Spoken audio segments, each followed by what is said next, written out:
Hi guys, this video is on how to solve the Rubik's Cube. Okay, there's not much chance of you solving it without an actual method, because there's 43 quintillion possibilities in the Rubik's Cube out at how many ways it can be scrambled up, how many ways it can be, how many ways it can be. Like, there's a lot of possibilities. It ain't gonna happen. You ain't gonna come across it by luck. You kind of need a method for it to happen, right?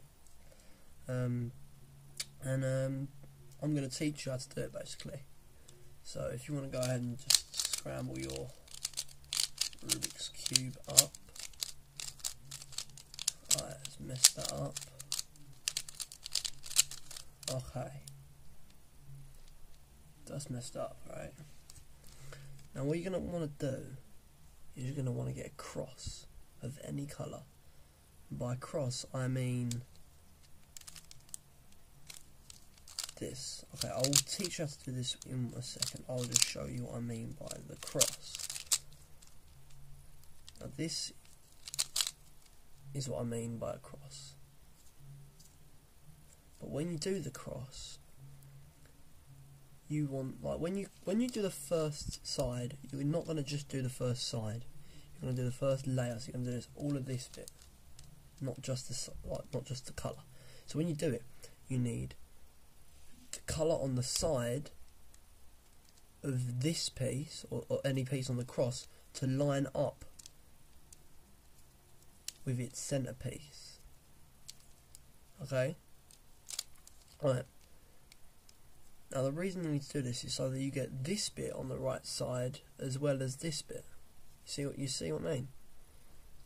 And then once you've got the cross, which is all intuitive, you don't need any algorithms. Algorithms I'll talk to you about when needed, okay? But at the moment, they're not needed. Okay, so once you've got the cross and it's lined up against the centerpieces. Now I should point out at this point that the centerpieces do not move. Orange will always be opposite red. Yellow will always be opposite black. Green will always be opposite blue. Blue will never be opposite orange. Okay? So, these are the centres. These pieces never move.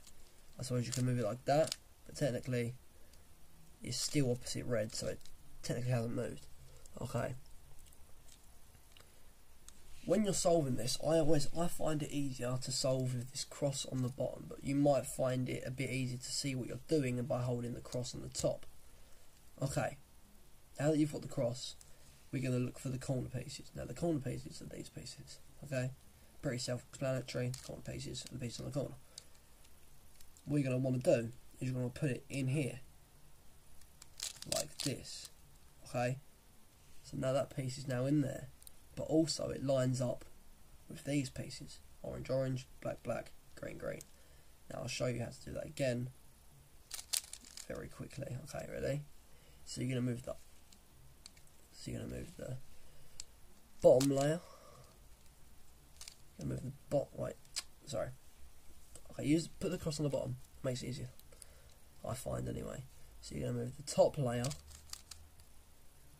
clockwise, then the right layer clockwise, then the up layer anti-clockwise, and then the right layer anti-clockwise. And that's now put the piece in. And then we do the same with all of the other pieces, like this piece. But remember, you need to put it above where it needs to go. So the black goes on the black side, the red goes on the red side, and the green goes on the green side. When it's facing forward, when the green piece is facing you, I'm sitting over here. When the green piece is facing me, I'm going to go up, right, up anti-clockwise, right anti-clockwise. And that puts the piece in. See that?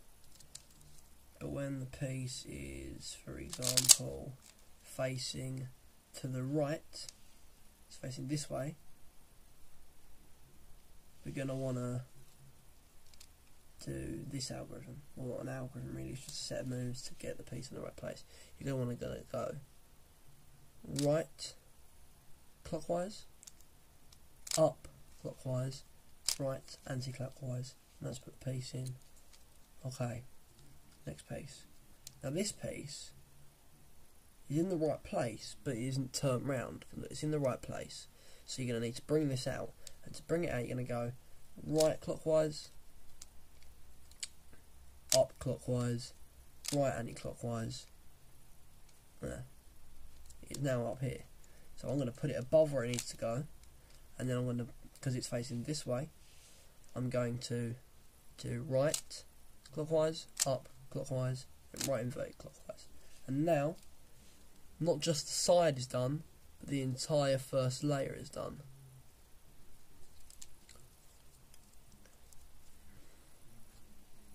There is also one last case that you may come across when putting the pieces in. I'll show you this now. When the piece that you want is facing upwards, not to the side, not forward, not facing you, it's facing upwards. To sort this out, you need to get it in a place where you can put it in here. So you need to get it in, you need to make it face a different way so you can put it in. So you're going to go right, up twice, right inverted. So now I can put it here, it's facing that way, so I'm going to do the right clockwise, up clockwise, right anti-clockwise. Done. That is the first layer of the Rubik's Cube complete. I'll see you in part 2, which will be, a link for it will be in the description. I think it might be. If it's not, it should come up on suggested videos.